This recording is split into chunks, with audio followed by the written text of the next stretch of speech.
প্রিয় মৎস্যচাষী ভাই ও বন্ধুগণ, আসসালামু আলাইকুম। তো আশা করি সকলেই ভালো আছেন।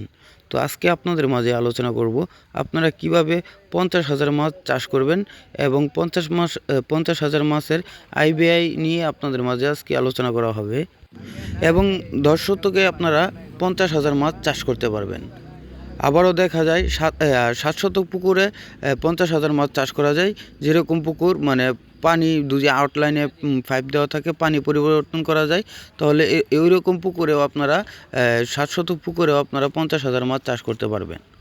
এবং 50,000 মাছ চাষ করার ক্ষেত্রে দেখা যায় অনেক সময় যে 50,000 মাছ চাষ করতেছেন, ওই ক্ষেত্রে তো আর 50,000 পাবেন না। তো 40-45,000 মাছ এটা মিনিমাম পাবেনই। এটা ধরা মনে করলেন মিনিমাম 40-45,000 মাছ পাবেন। 1 কেজি মাছ উৎপাদন করতে 1200 গ্রাম খাবার প্রয়োজন। এবং 1 কেজি মাছ উৎপাদন করার ক্ষেত্রে 140 থেকে 45 টাকা খরচ হয়। এবং মাছটা হতে হবে ফিমেল মাছ, কারণ ফিমেল মাছটা বড় হয় তাড়াতাড়ি। এবং পুকুরের গভীরতা রাখতে হবে 7 থেকে 8 ফিট, তাহলে আপনারা শিং মাছ চাষ করতে পারবেন। 10 শতক পুকুরে আপনারা 50,000 মাছ চাষ করতে পারবেন, 7 থেকে 8 ফিট গভীরতা থাকে।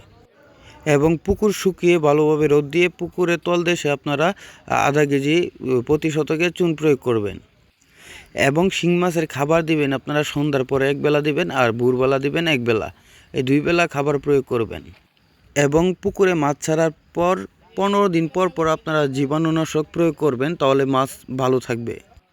এবং 1 মাস বা 1.5 মাস পর পর আপনারা উকুননাশক বা জীবাণুনাশক প্রয়োগ করবেন পুকুরে, তাহলে মাছটা বৃদ্ধি পাবে তাড়াতাড়ি এবং মাছের শরীরে কোনো ঘা হবে না।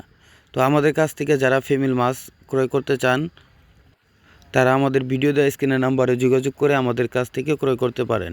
আমরা বাংলাদেশের বিভিন্ন জেলায় হোম ডেলিভারি দিয়ে থাকি।